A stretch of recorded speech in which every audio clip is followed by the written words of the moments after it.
Yo, what's good, YouTube? So this is Dominique, aka Mr. Kid Thunder 2, again.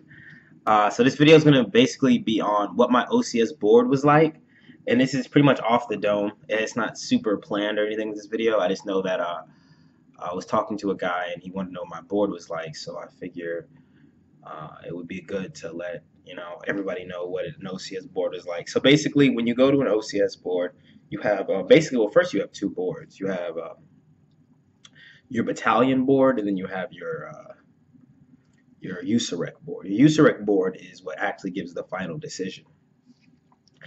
I've seen people, some people will think that just because you make it past the battalion board, you're automatically good. Like you're automatically going to get picked up by the USAREC board. That's not true. I know that when you make it past the battalion board, there's a over 50% chance of getting picked up by the USAREC board, but I've definitely seen plenty of people get turned down. Um, all praise be to God, I didn't get turned down, but it does happen. I've seen it for myself. Hands-on, like saw a guy that went to the battalion board, passed the battalion board, went to the USAREC board, and then did not get picked up for active duty on the USAREC board. Most of the time, if you get past the battalion board, you'll get like reserves or something. You'll at least get reserves. But active duty, as everybody knows, is hard to get nowadays. So anyway, my battalion board experience. So when I got to, so basically I drove up to Richmond, Virginia, and there was a lot of people there. We're all dressed up. We were all dressed up in like suits. You have to go in a full suit. You shave your face. You give the military presence. Some people came with like folders and stuff. I don't know what were in the folders. I was told that you're not supposed to bring anything to your battalion board. You're just supposed to go super professional and go over questions. Okay, you're supposed to brief you. So what happens is your recruiting station should give you practice questions to go over. They should give you they should drill you on questions, and you should probably also get a practice board from somebody else. Because this is your maker. This is where you truly define yourself. This is where you get through. This is how you make it through. You have to get past this board to get picked up. So it's extremely, extremely, extremely important. You can't do anything about the USAREC board. You don't actually go to the USAREC board. But the battalion board you go to, so you have to make a good impression. So like I was saying, everybody's dressed up. Everybody's there, and usually there's a first lieutenant running it, and there are no NCOs there. So you go there, and you're sitting there. You line up. Usually you line up on like a wall or something. That's how mine was. You line up on a wall, and you check in at a certain time, and then you wait an hour or an hour and a half to actually start the boards. It goes, I was told when we were there, it goes by who got there first or alphabetical, with nothing like that. I have no clue how they went. I mean, all if I know, they went by what branch you wanted to branch. But I was second to last, and I was the second person there, which was extremely strange. Oh, by the way, you don't drive yourself to the battalion board. Your recruiter drives you there. But anyway, I was second to last, and that really bothered me. But being last has its benefits, because you get to ask everybody else, who is the president of the board, what are their branches, what type of questions they were asked. You get to get a good feeling of everything.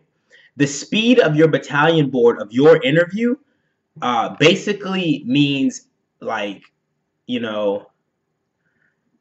how prepared and how good your packet looks. If you have a quick battalion board, then your packet was good. That's what I noticed. When I saw somebody come out, oh, by the way, everybody at my board got picked up.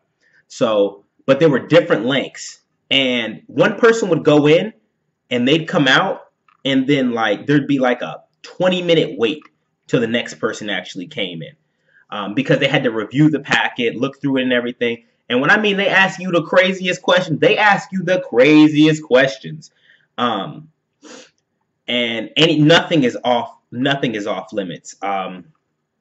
So like I said, being last has its preferences, but being first also means you can get in there and get out. But being last, I mean, on the most important day of probably one of the most important days of your life, if you want to join the army as an officer through OCS, I mean, it doesn't really bother you. I was there for 4 hours because some boards were long, some boards were short, and then you had a lunch break in the middle. It was a lot of unnecessary stuff. So like I was saying, there's time between each person. So anyway, let me just go over how I went in there. So you're instructed a certain way to go in. You walk down a hall. Well, mine was you walk down this hallway, you take a left, you knock twice, you wait for the president of the board to tell you to enter, and you go in. You take certain steps you're supposed to take, and then you sit in this chair in the middle of this room with nobody else in there but these three people sitting like directly in front of you. It's kind of nerve-wracking sometimes. But the president of my board was a major who's a SIGO. And then we had a MI cap, and we had a I don't remember what the last one was. I don't think it was MI, and I want to say armor, but I don't think it was armor. But we had two captains, and we had a SIGO.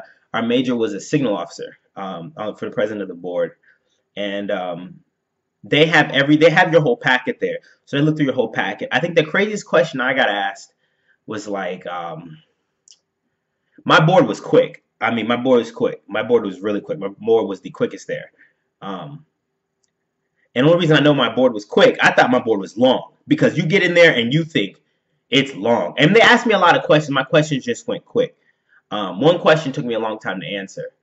But they'll ask you questions. They ask you about your life. They ask you about your grades. The craziest question was like, why did I drop? It was a urinalysis class. Why did I drop the urinalysis class in my sophomore year at college? And I was like, what does that have to do with any of this? It's because I switched my major. Obviously, it's because I switched my major. So that's what happened. But I know one of my boys got asked. He's 30 years old, right? He got asked, why did you get a C in geometry in 10th grade?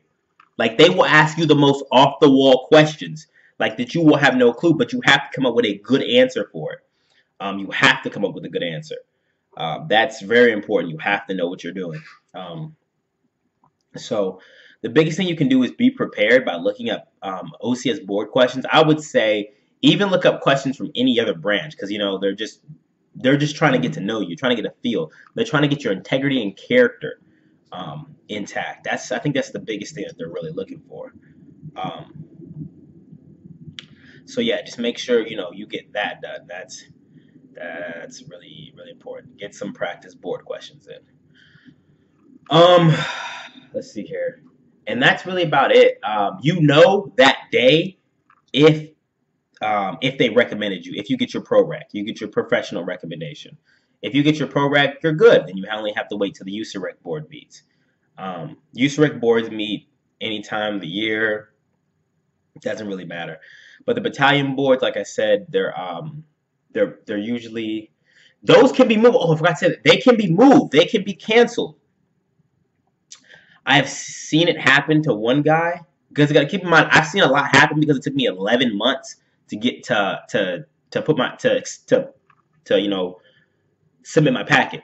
There was a lot of stuff that went on in my packet. Like I had a lot of trouble applying for OCS. I had a good bit of trouble. It took me almost a year to actually put in my packet for OCS. It took a long, long, long time.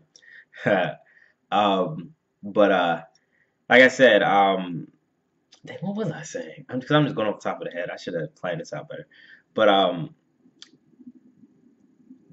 your battalion board can be canceled, okay? It can be canceled. So if you're like, okay, I'm ready to go, my battalion board's in 2 weeks, practicing questions, 3 days before, oh, your battalion board has been canceled because we don't have enough participants. That's what your recruiter will tell you. They said they canceled the battalion board because there's not enough people. You're just like, what? And that's what I saw people. They're like, what? You get all hyped. You get prepared. You tell everybody, okay, my board date is this day. I'm ready to go. And then, bam, your board changes because it got canceled because there's not enough people applying. What? And you got to keep in mind when I say there's not enough people applying, that really accounts for a lot of people applying for that battalion. Okay, not the USAREC board, because there's definitely always tons of people that are going to submit the packet for USAREC, but it's just in that area because your battalion board is literally for that area. Um, yeah. Um, so yeah, there are all different types of people.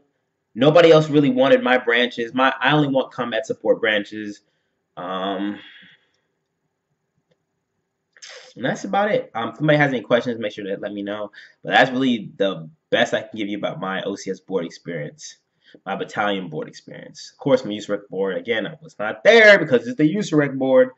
But yeah, if anybody has any questions, make sure to drop a comment. I try to reply to every comment I can. And yeah, that's it. I can't wait to actually be an officer. Holy moly. I still have 16 more weeks, yo. That's crazy. Not including block leave that I'm on right now. All right. Dominique, Kid 32, and I'm out.